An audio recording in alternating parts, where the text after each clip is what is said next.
ये कहानी है दैत्य दंभिकासुर और महान राजा विक्रमादित्य की। दंभिकासुर एक ऐसा दैत्य था जो जवान और सुंदर औरतों को अपनी गुफा में उठा ले जाता, उनके साथ खेलता। जब उसका उनसे मन भर जाता तो वो उनकी जीवन लीला समाप्त कर देता। वो जिस भी राज्य में जाता त्राही त्राही मचा देता। कोई भी राजा या अन्य शूरवीर योद्धा उसका कुछ नहीं बिगाड़ पाते, क्योंकि दैत्य दंभिकासुर को देवताओं से वरदान प्राप्त था कि उसे बल से नहीं बल्कि बुद्धि से मारा जा सकता है। जो कोई भी उसे बल से मारने का प्रयास करेगा वो पत्थर का हो जाएगा। दंभिकासुर की मौत का रहस्य छुपा था उसकी 7 गुत्थियों में, यानी उसके 7 सवालों में। पर उसके साथ युद्ध करने वाले किसी भी राजा या शूरवीर को ये रहस्य मालूम नहीं था। इसलिए जब भी कोई उसके पाप कृत्य से दुखी हो उसके पास जाकर उस पर हमला करता तो देवताओं के वरदान स्वरूप वो पत्थर का हो जाता। हर तरफ दंभिकासुर का कहर मचा हुआ था। पत्थर का हो जाने के भय से कोई भी उसे रोकने का प्रयास नहीं करता। पर कहते हैं ना, जब पाप का घड़ा भर जाता है तो उसके भी फूटने का समय आ ही जाता है। हर जगह अपनी मनमानी कर एक दिन दैत्य दंभिकासुर ने उज्जैन नगरी की तरफ रुख किया। उज्जैन नगरी के ऊपर उस समय महान राजा विक्रमादित्य का शासन था। महाराज विक्रमादित्य न केवल बलशाली थे बल्कि वे बहुत बुद्धिमान भी थे। उन्हें हर प्रकार के कौशल में महारत हासिल थी। उन्हीं दिनों में विक्रमादित्य की नगरी उज्जैन में एक धनी साहूकार रहता था। साहूकार के 2 लड़के थे। बड़े का नाम महेंद्र था और छोटे का लखन। बड़े लड़के का विवाह तो साहूकार ने कर दिया था, पर छोटे बेटे का विवाह करने से पहले ही वो ईश्वर को प्यारे हो गए। पिता के गुजर जाने के बाद कामकाज और व्यापार संभालने की सारी जिम्मेवारी दोनों भाइयों पर आ गई। दोनों भाई दिल लगाकर कारोबार संभालने में लग गए। दोनों भाई जब काम कर शाम को घर आते तो दरवाजे पर खड़ी महेंद्र की पत्नी अपने पति को दाएं हाथ से लोटा भरकर पानी देती और बाएं हाथ से अपने देवर लखन को। एक दिन लखन ने सोचा, भाभी हर रोज मुझे बाएं हाथ से पानी पीने को देती है, आज मैं उनके दाएं हाथ से पानी पीऊंगा। शाम को जब दोनों भाई काम से लौटे तो लखन अपनी भाभी के बाएं हाथ से पानी पीने के लिए अपने खड़े होने के स्थान को बदलकर अपने बड़े भाई महेंद्र की जगह पर खड़ा हो गया और बड़ा भाई महेंद्र उसकी जगह पर खड़ा हो गया। लखन की भाभी जब उनको पानी देने के लिए आई तो उसने एक हाथ को दूसरे हाथ के ऊपर से करते हुए दाएं हाथ का लोटा अपने पति को दे दिया और बाएं हाथ में पकड़ा हुआ लोटा लखन को दे दिया। ये देख, लखन बोला, भाभी आज मैंने भैया के स्थान पर खड़ा होकर सीधे हाथ से दिया हुआ पानी पीना चाहा, परंतु आपने अपने हाथों को बदलते हुए मुझे बाएं हाथ से ही पानी दिया। आप मुझे बताएं, आपने ऐसा क्यों किया?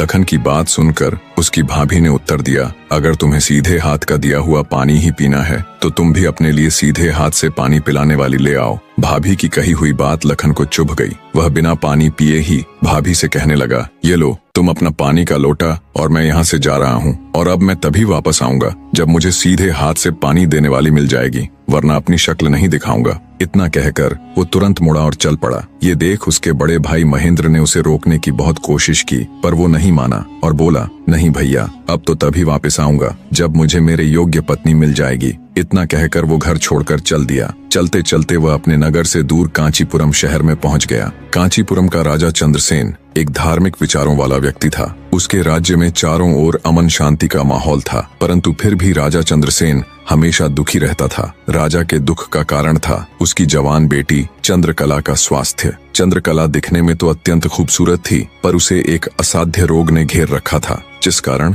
राजकुमारी हमेशा अचेत अवस्था में रहती थी। राजा ने बहुत सारे हकीम और वैद्य राजकुमारी को ठीक करने के लिए लगा रखे थे, लेकिन उनमें से कोई भी राजकुमारी को ठीक नहीं कर पा रहा था। ठीक कर पाना तो दूर, वे राजकुमारी चंद्रा की बीमारी तक नहीं ढूंढ पा रहे थे। राजा को हमेशा यही दुख सताए जाता कि उसकी बेटी का क्या होगा। जब सभी प्रकार के वैद्यों, हकीमों और पूजा पाठ तंत्र मंत्र से भी राजकुमारी चंद्रकला को कोई फायदा नहीं हुआ, तो राजा ने अपने राज्य में यह घोषणा करवा दी कि जो व्यक्ति मेरी बेटी को ठीक करेगा, मैं उसके साथ ही अपनी बेटी चंद्रकला का विवाह कर दूंगा और उसे अपना आधा राज्य भी दूंगा। लखन जब राज्य की राजधानी में पहुंचा तो उसने देखा कि वहां हर तरफ राजकुमारी की चर्चा हो रही थी।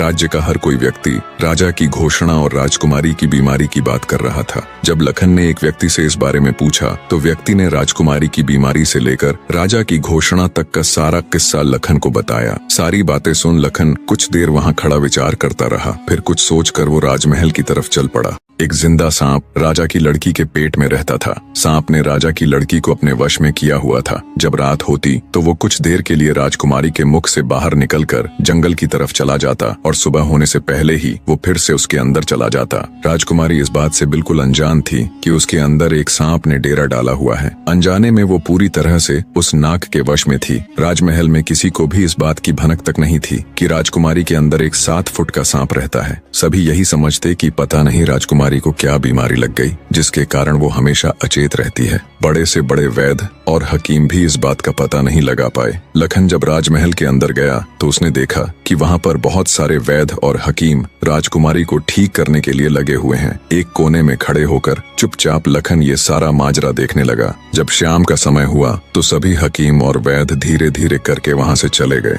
तब लखन राजा के मंत्री के पास गया और बोला, मंत्री महोदय, सभी अपना प्रयास कर चुके हैं, अब एक मौका मुझे भी दिया जाए। लखन की बात सुन मंत्री उसे अपने साथ ले राजा के पास जाता है और लखन का प्रस्ताव राजा के सामने रखता है। बेचारा हर तरफ से निराश हो चुका राजा एक बार अनमने ढंग से लखन की तरफ देखता है, फिर दुखी मन से कहता है, बताओ तुम मेरी बेटी का इलाज किस प्रकार करोगे। लखन राजा को प्रणाम कर बोला, महाराज, मुझे एक रात अपनी बेटी के साथ ठहरने की इजाजत दीजिए, तभी मैं किसी नतीजे पर पहुंच सकूंगा। एक बात और महाराज, मैं बिल्कुल एकांत में राजकुमारी के साथ रहना चाहता हूँ, तभी मैं अच्छे से ध्यान लगाकर राजकुमारी जी की बीमारी का पता लगा पाऊंगा। लखन की आत्मविश्वास भरी बातों से राजा के मन में हल्की सी उम्मीद जागी। उसने लखन को रात में राजकुमारी के साथ एकांत में रुकने की इजाजत दे दी। राजा की इजाजत मिलते ही लखन राजकुमारी के कक्ष में गया और उससे कुछ दूर एकदम चुपचाप बैठकर उसे देखने लगा। जैसे ही रात के 12 बजे का समय हुआ तो अचेत अवस्था में पड़ी हुई राजकुमारी के मुंह से सांप बाहर निकला और महल के परिसर से होता हुआ जंगल की ओर चला गया। ये सब देख लखन दंग रह गया। वो बिना कुछ हरकत किए चुपचाप वहीं बैठा रहा। जब रात का आखिरी पहर खत्म होने को आया तब वो सांप वापस लौटा और राजकुमारी चंद्रकला के मुख से होता हुआ पूरा उसके अंदर समा गया। दम साधे लखन ये सारा माजरा देखता रहा। सारा माजरा देख उसे समझते देर न लगी कि राजकुमारी की सारी बीमारी की जड़ ये सांप ही है। सुबह हुई तो राजा चंद्रसेन डर और बेसब्री के मिश्रित भावों के साथ लंबे लंबे कदम रखता हुआ अपने मंत्री के साथ राजकुमारी के कमरे में आया और बेसब्री से उसने लखन से पूछा, बताओ लड़के, तुम किस नतीजे पर पहुंचे? क्या मेरी बेटी ठीक हो जाएगी? लखन बोला, महाराज, मुझे राजकुमारी की बीमारी का पता चल गया है और ईश्वर ने चाहा तो वो जरूर ठीक हो जाएगी। आप मुझे एक रात का समय और दीजिए और मेरे लिए एक तलवार, एक मिट्टी से भरी हुई बड़ी सी बाल्टी का इंतजाम कर दीजिए। लखन की बात सुन राजा को बहुत सुकून मिला। उसने मंत्री को लखन के द्वारा मांगा गया सारा सामान उसे देने का निर्देश दिया। अब सभी को इंतजार था तो बस रात का। राजकुमारी को सांप के चंगुल से मुक्त कराने के लिए लखन रात्रि के आने का बेसब्री से इंतजार कर रहा था। पूरी तैयारी के साथ हाथ में धार धार तलवार लिए लखन राजकुमारी की ओर निगाहें गढ़ाकर उससे कुछ दूरी पर बैठ गया। जैसे ही राजमहल के घड़े ने रात्रि के 12 बजे का घंटा बजाया, वैसे ही फुंफकारता हुआ सांप राजकुमारी के मुख से निकला तो उसके इंतजार में बैठे लखन ने अपनी धार धार तलवार से उस पर तेजी से ऐसा वार किया कि तुरंत सांप 2 टुकड़ों में जमीन पर बिखर गया। लखन ने सांप के दोनों टुकड़ों को उठाकर रेत से भरी बाल्टी के अंदर दबा दिया और सुबह होने से पहले ही बाल्टी समेत मृत सर्प को जंगल में ले जाकर उसे आग के हवाले कर दिया और वापस राजमहल लौट आया। तब तक सुबह होने का समय भी करीब हो चला था। राजमहल जब लखन ने राजकुमारी चंद्रकला को जगाया तो हमेशा अचेत अवस्था में रहने वाली राजकन्या तुरंत उठकर बैठ गई, क्योंकि अब उसके अंदर से वो सर्प निकल चुका था तो उसका प्रभाव भी खत्म हो चुका था। राजकुमारी उठते ही हैरान थी। उसे ऐसा लग रहा था जैसे पता नहीं वो कितने सालों से नींद में थी। जब लखन ने राजकुमारी से उसके स्वास्थ्य के बारे में पूछा तो अचंभित राजकुमारी ने अपने आप को बिल्कुल ठीक बताया। तब तक सुबह भी हो चुकी थी। उधर राजा भी पूरी रात सोया नहीं था। उसे बस इंतजार था तो सुबह का। जैसे ही सुबह हुई राजा बेसब्री से भागा भागा राजकुमारी के कक्ष में आया। जब उसने बिल्कुल सही सलामत अपनी बेटी को बैठे और बात करते पाया तो उसकी खुशी का ठिकाना ना रहा। आंखों में अश्रु लिए राजा ने तुरंत अपनी लाडली बेटी को गले लगा लिया। भरे हृदय से राजा ने हाथ जोड़कर लखन का शुक्रिया अदा किया और अपनी शर्त के अनुसार राजकुमारी चंद्रकला का विवाह लखन के साथ कर दिया। जब राजा ने लखन को अपना आधा राज्यपाट देना चाहा तो लखन ने राज्य लेने से साफ मना कर दिया। ऐसा स्वाभिमानी दामाद पाकर राजा चंद्रसेन खुशी से फूला नहीं समाया। उसने खुशी खुशी बहुत सारा धन देकर अपनी बेटी चंद्रकला को लखन के साथ विदा कर दिया। जब राजकुमारी चंद्रकला को ले लखन अपने राज्य उज्जैन नगरी पहुंचा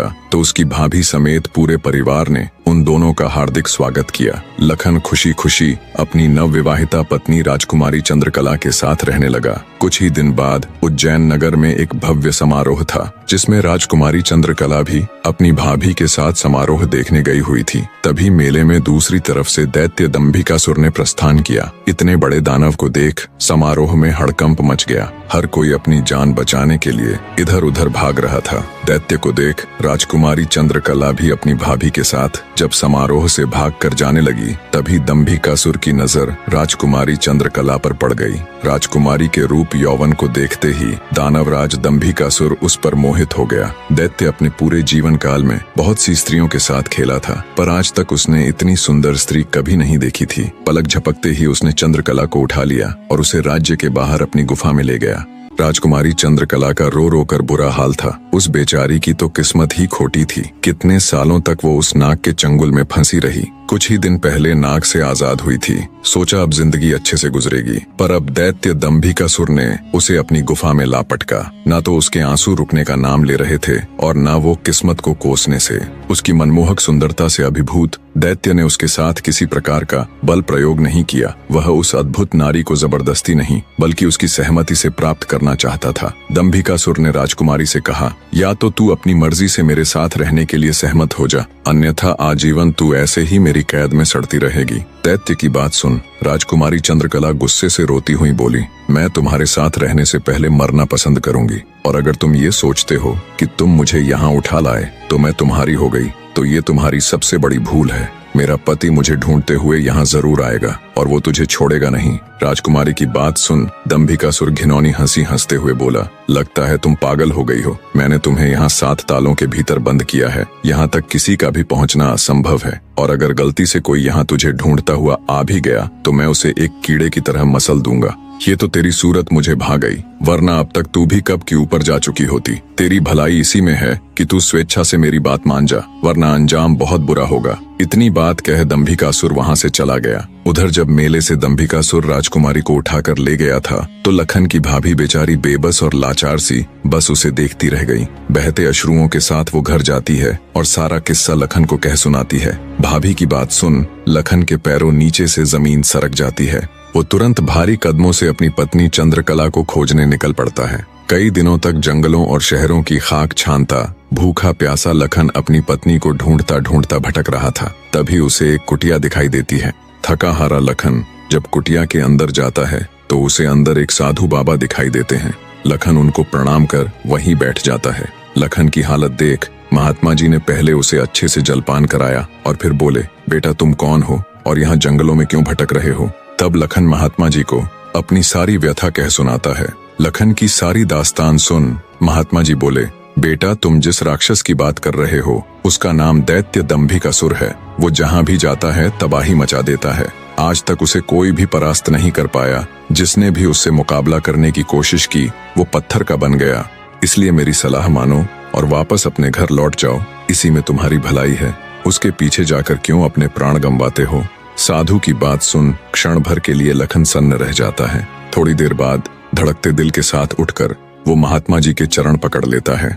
उसकी आंखों में डर और साहस के मिश्रित भाव थे। अपनी पत्नी को याद कर लखन ने आंखों में आंसू भरकर कहा, नहीं महाराज, मैं ऐसा कदापि नहीं कर सकता। मेरी पत्नी उस दैत्य के चंगुल में है और उसे छुड़ाने के लिए मैं कुछ भी कर सकता हूँ। हे साधु बाबा, अब आप ही मेरी आखिरी उम्मीद हैं। घर तो मैं नहीं जाऊंगा, चाहे मेरे प्राण ही क्यों न चले जाएं। लखन की बात सुन साधु महाराज ने गहरी सांस ली और कुछ पल सोचने के बाद कहा, देख लो बेटा, मैं एक बार फिर कह रहा हूँ, उस दैत्य के सामने तुम्हारे बचने की संभावना बहुत कम है। लखन बोला, महाराज मुझे मेरे प्राणों की जरा सी भी फिक्र नहीं है। आप तो बस मुझे उस तक पहुँचने का मार्ग बताए कृपया। लखन के दृढ़ निश्चय को देख महात्मा जी ने फैसला किया कि वे उसकी मदद करेंगे। गहरी सांस लेते हुए वे बोले, तो सुनो बेटा, दैत्य दंभिकासुर कोई साधारण राक्षस नहीं है। उसने सालों तपस्या करके देवताओं को प्रसन्न कर उनसे वरदान वरदान प्राप्त किया है कि जो कोई भी प्राणी उस पर हमला करेगा तो वह तुरंत पत्थर का बन जाएगा। उसे पराजित करने का सिर्फ एक ही उपाय है, वो है उसकी 7 गुत्थियों को हल करना, यानी उसके 7 प्रश्नों के सही जवाब देना। अगर तुम्हारे एक भी जवाब से वो संतुष्ट नहीं हुआ, अर्थात तुमने गलत जवाब दिया, तो भी तुम तुरंत पत्थर के बन जाओगे। उसके हर एक सवाल के हर सही जवाब के साथ उसकी शक्ति कम होती चली जाएगी और उसके सभी 7 प्रश्नों का ठीक ठीक जवाब देने पर अंततः वो शक्तिहीन हो जाएगा। फिर तुम उसके ऊपर आक्रमण कर उसे पराजित कर सकते हो। पर बेटा, वो बिना शक्तियों के भी बहुत बलशाली है, तुम फिर भी उसका मुकाबला नहीं कर पाओगे। महात्मा जी की बात सुन और दैत्य दंभिकासुर को पराजित करने का पूरा उपाय जान। डर की लहर के साथ लखन का पूरा शरीर झनझना जाता है, पर फिर वो अपनी पत्नी को याद कर दैत्य दंभिकासुर के पास जाने का निर्णय लेता है। लखन ने महात्मा जी के चरण छूकर कहा, महाराज, मैं तैयार हूँ, कृपया मुझे उस दैत्य के पास जाने का मार्ग बताएं। महात्मा जी ने लखन को आशीर्वाद देते हुए दैत्य दंभिकासुर की गुफा का रास्ता बता दिया। दृढ़ निश्चय कर एक अदम्य जोश के साथ लखन दंभिकासुर की गुफा की ओर चल पड़ता है। कुछ देर तक कठिन यात्रा करने के बाद लखन उस भयानक गुफा के द्वार पर पहुंच जाता है। वह अपनी तलवार निकालकर गर्जना करता है, दंभिकासुर बाहर आ और मेरा सामना कर। लखन की ललकार सुनकर दंभिकासुर गुफा से बाहर आता है और क्रोध में दहाड़ता है, कौन मूर्ख है जो मेरी शांति को भंग कर रहा है। भारी भरकम विशालकाय दानव को देख लखन के पूरे शरीर में सिरहन दौड़ गई। हिम्मत जुटाते हुए लखन बोला, हे दुष्ट राक्षस, मैं उस स्त्री का पति हूँ जिसे तू बलपूर्वक उठाकर लाया है। पूछ तेरे वो 7 सवाल, मैं जवाब देने के लिए तैयार हूँ। सवालों की बात सुन दंभिकासुर चौंक गया, फिर कुछ सोचकर बोला, ओ तो तू उस धूर्त साधु से मिलकर आया है, उसी ने तुझे मेरे रहस्य का पता बताया है। पर अब क्या फायदा, मैं तेरी फूल सी पत्नी को तो कच्चा ही निगल गया हूँ। क्या स्वादिष्ट मांस था उसका। दैत्य दंभिकासुर का इतना कहना था कि लखन अपना आपा खो बैठा और आगे बढ़कर पूरी ताकत के साथ तलवार से दैत्य पर वार किया। लेकिन जैसे ही उसकी तलवार दैत्य को छूती है, देवताओं के वरदान के कारण वो भी तुरंत पत्थर का बन जाता है। दैत्य दंभिकासुर छल कपट से झूठ बोलकर पत्थर का बना देता है। लखन के पत्थर का बनते ही दैत्य दंभिकासुर जोर जोर से शैतानी हंसी हंसता है। बड़ा आया था मेरी 7 गुत्थियों को सुलझाने वाला।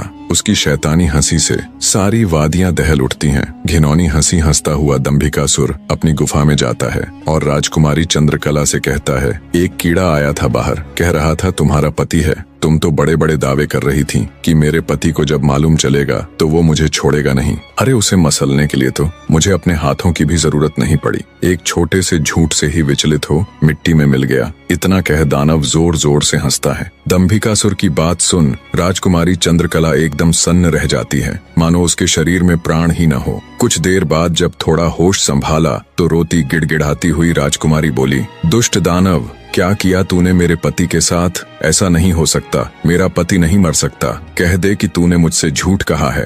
राजकुमारी चंद्रकला की बात सुन दंभिकासुर बोला, मूर्ख स्त्री, तूने मुझे समझ क्या रखा है कि तेरा वो कीड़ा पति मुझे मारेगा। अरे पागल औरत, मैं अमर हूँ, मेरा कोई कुछ नहीं बिगाड़ सकता, मुझे देवताओं से वरदान मिला है। इतना कह दंभिकासुर राजकुमारी के बिल्कुल पास जाकर बोला, अब तो तेरा पति भी नहीं रहा, अब तो मेरी बात मान ले। दानव की बात का कोई प्रतिवचन दिए बिना बेचारी राजकुमारी बेजान सी धरती पर गिर पड़ती है। उसकी आंखों से लगातार अश्रु बह रहे थे। उधर जब अपनी पत्नी को खोजने गया लखन कई दिनों तक घर नहीं लौटा तो उसके परिवार वाले अत्यंत चिंतित थे। लखन की माँ और उसकी भाभी का तो रो रो कर बुरा हाल था। लखन का बड़ा भाई महेंद्र भी गहरी चिंता में था। अंततः कुछ भी न सूझने पर महेंद्र अपने अनुज भाई लखन को खुद ढूंढने का निश्चय कर अपनी माता व पत्नी से आज्ञा ले घर से चल पड़ता है। बड़ा भाई महेंद्र लखन की खोज में जंगल में भटकते हुए उसी साधु की कुटिया पर जा पहुंचा। उसने महात्मा जी को प्रणाम किया और थोड़ी देर सुस्ताने के लिए वहीं साधु की कुटिया के बाहर बैठ गया। महेंद्र को देख महात्मा जी ने उससे पूछा,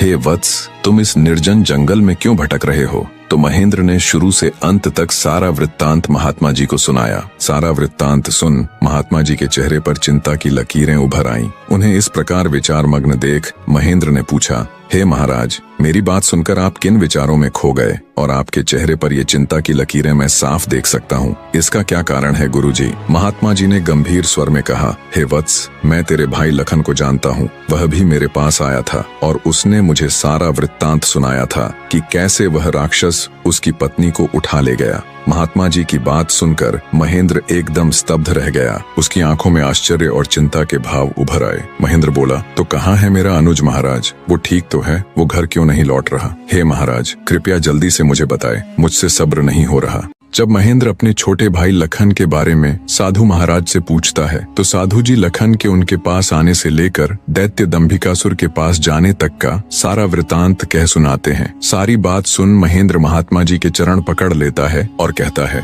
हे साधु महाराज, आप तो सर्वज्ञानी हैं। जब आपको दैत्य दंभिकासुर के रहस्य के बारे में पता था तो अवश्य आप ये भी जानते होंगे कि लखन का यहाँ से जाने के बाद क्या हुआ। हे महाराज, कृपया मुझे बताए कि आगे क्या हुआ। तब साधु बाबा गंभीर स्वर में बोले, हे वत्स, आगे वही हुआ जिसका मुझे पहले से ही भय था। मैंने लखन को जाने से पहले बार बार समझाया था और उसे अच्छी तरह से उस दुष्ट दानव की शक्तियों से अवगत भी करवाया था, पर उसने मेरी बात नहीं मानी और अपनी पत्नी को बचाने के लिए उस दैत्य से भिड़ गया। फलस्वरूप उस धूर्त दानव ने छल कपट से उसे भी पत्थर का बना दिया। इतना सुनते ही महेंद्र को कांटो तो खून नहीं, उसका चेहरा एकदम से पीला पड़ गया और हल्क सूख गया। कुछ दिन पहले ही तो उनके पिताजी उन्हें छोड़कर चले गए थे और अब उसे जान से भी प्यारा छोटा भाई लखन भी पत्थर का बन गया। उसकी हालत देख महात्मा जी उसे सांत्वना देते हुए बोले, बेटा अब क्या हो सकता है, होनी को कौन टाल सकता है। महेंद्र तो जैसे शून्य में था, मानो उसके शरीर में प्राण ही ना हो। कुछ देर तक वहाँ घोर सन्नाटा छाया रहा। कुछ होश ठिकाने आने पर आंखों में अश्रु लिए महेंद्र बोला, हे महाराज, अब आप ही मेरी मदद कीजिए और मुझे रास्ता दिखाए जिससे मेरा अनुज फिर से अपने मानव रूप में लौट आए। महेंद्र की बात सुन महात्मा जी बोले, बेटा ऐसा तो कोई रास्ता नहीं है। जैसा कि मैंने बताया, उस दुष्ट दानव की 7 गुत्थियों का जवाब देना ही इस समस्या का एकमात्र हल है। कोई व्यक्ति जब उसके सभी सवालों के जवाब देकर उसे पराजित कर मौत के घाट उतार देगा, तब तुम्हारा भाई लखन ही नहीं बल्कि उस मक्कारी दैत्य द्वारा श्रापित किए गए सभी जीव अपने वास्तविक रूप में लौट आएंगे। महेंद्र बोला, महाराज, आप तो सर्वशक्तिमान हैं, फिर आप ऐसा क्यों नहीं करते? महेंद्र की बात सुन महात्मा जी बोले, बेटा बेशक मैं उस पापी दानव के सभी सवालों का जवाब दे सकता हूँ, पर मेरी भी कुछ सीमाएं हैं जिन्हें मैं चाह कर भी नहीं लांघ सकता। इतना कह साधु महाराज चुप हो जाते हैं। तब महेंद्र बोला, ठीक है महाराज, तो फिर मैं खुद जाऊंगा अपने अनुज को बचाने और उस दुष्ट दैत्य के सवालों का जवाब देने। महेंद्र की बात सुन महात्मा बोले, बेटा तुम भी उसका कुछ नहीं कर पाओगे। फलत अपने भाई की तरह उसके जाल में फंसकर पत्थर के बन जाओगे। फिर भी अगर तुम जाने का निश्चय कर ही चुके हो तो एक बात का ध्यान रखना, वो दुष्ट तुम्हें भटकाने की कोशिश करेगा। उसकी बातों पर कोई भी प्रतिक्रिया दिए बिना सीधे उससे बस उसके सवाल पूछना। साधु महाराज के निर्देश सुन महेंद्र जी महाराज कह साधु से विदाई लेकर दैत्य दंभिकासुर की गुफा की ओर चल देता है। कठिन यात्रा करने के पश्चात महेंद्र उस भयानक गुफा के द्वार पर पहुंच जाता है और दैत्य दंभिकासुर को पुकारता है, हे दुष्ट दानव, बाहर आ, मैं आज तेरे सभी सवालों के जवाब दे तेरा काम तमाम कर दूंगा। महेंद्र की बातें जब दंभिकासुर सुनता है, गुस्से से लाल पीला हो दंभिकासुर गुफा से बाहर आकर दहाड़ने लगा। अब कौन मूर्ख मेरे हाथों से मरने आया है। उसकी दहाड़ इतनी शक्तिशाली थी कि पूरा जंगल थर्रा उठा। महेंद्र ने भी जब दैत्य के विकराल रूप को देखा तो क्षण भर के लिए तो वो भी ठिठका, पर फिर गुस्से से गर्जना करते हुए बोला, तो तू है वो दुष्ट राक्षस जिसने मेरे भ्राता की धर्मपत्नी का हरण किया और मेरे अनुज को पत्थर का बना दिया। दुष्ट दानव, आज तेरा अंत निश्चित है। पूछ फरेबी राक्षस, कौन से हैं तेरे वो 7 सवाल, मैं भी तो जानूं। दंभिकासुर घिनौनी हंसी हंसते हुए बोला, ओह, तो तू उस निकम्मे कीड़े का भाई है जो मेरे शाप की भेंट चढ़ गया। लगता है तेरा भी जीने से मन भर गया, जो तू सब जानते हुए भी यहाँ आया। महेंद्र क्रोध से दांत पीसते हुए बोला, घिनौने राक्षस, बातों में वक्त जाया मत कर। मैं तेरी बातों में आने वाला नहीं हूँ। जल्दी से पूछ तेरे वो सवाल, नहीं तो मैं तुझे इसी क्षण यमलोक पहुंचा दूंगा। ये सुन दंभिकासुर घिनौनी हंसी हंसकर नृत्य करते हुए बोला, सुन मूर्ख, मैंने तेरे भाई की पत्नी के साथ खूब विहार किया और जब मेरी इच्छा पूर्ण हुई तो उसके मांसल शरीर को कच्चा ही भक्षण कर लिया। क्या स्वादिष्ट मांस था उसका। अब तेरी बारी है, पर तुझे तो मैं पत्थर भी नहीं बनाऊंगा, सीधे तेरे टुकड़े टुकड़े कर डालूंगा। दैत्य दंभिकासुर के बोले गए ये बोल महेंद्र की छाती में किसी भाले की तरह लगे। अपने भ्राता की पत्नी के बारे में कहे गए शब्दों से उसके तन बदन में आग लग गई। सब कुछ अच्छे से जानते हुए भी महेंद्र अपने ऊपर काबू नहीं रख सका और दैत्य दंभिकासुर को मारने के लिए तेजी से उसकी तरफ लपका। जैसे ही उसने दैत्य के ऊपर अपनी पूरी ताकत लगा तलवार से वार किया, वैसे ही अपने भाई की तरह पल भर में वो भी पत्थर का बन गया। उसके पत्थर का बनते ही दंभिकासुर हंसते हुए बोला, तुम दोनों भाइयों की किस्मत में यही था कि तुम दोनों युगों युगों तक मेरी गुफा के प्रहरी बनकर रह जाओगे। इतना बुदबुदाकर दंभिकासुर अपनी गुफा में जाता है और राजकुमारी चंद्रकला चंद्रकला को भी ये सब बता देता है और कहता है, तेरे दोनों रक्षक तो मेरे सामने ढेर हो गए, अब तू किसकी आस लगाए बैठी है, मूर्ख स्त्री। राजकुमारी चंद्रकला के रो रोकर आंसू सूख चुके थे, अब बचा था तो केवल क्रोध और ज्वाला। जलती हुई आंखों के साथ गुस्से में दहाड़ती हुई राजकुमारी बोली, दुष्ट राक्षस, तू क्यों इतना खुश हो रहा है? मुझे तेरा अंत साफ नजर आ रहा है, देख मेरी आंखों में। राजकुमारी चंद्रकला के तेवर देख और उसकी बात सुन दंभिकासुर विचलित सा हो जाता है और बिना कुछ कहे ही वहां से चला जाता है। उधर लखन महेंद्र के घर में तो लखन के न आने से पहले ही मातम पसरा हुआ था। ऊपर से अब महेंद्र भी वापस नहीं लौटा तो उसकी पत्नी और माँ का बुरा हाल था। अंततः महेंद्र की पत्नी अपनी सासू माँ से कहती है, माँ जी, आखिर कब तक हम ऐसे ही रोते बिलखते उनका इंतजार करते रहेंगे? बहू की बात सुन, बुढ़िया माँ बोल पड़ी, तो और बेटी हम कर भी क्या सकते हैं इसके सिवाय? महेंद्र की पत्नी बोली, हम अपने राजा के पास जाकर उनको ये सब बताएंगे, वो अवश्य हमारी मदद करेंगे। बहू की बात बूढ़ी माँ को उचित लगी। दोनों तुरंत राजा विक्रमादित्य के पास चल पड़ती हैं।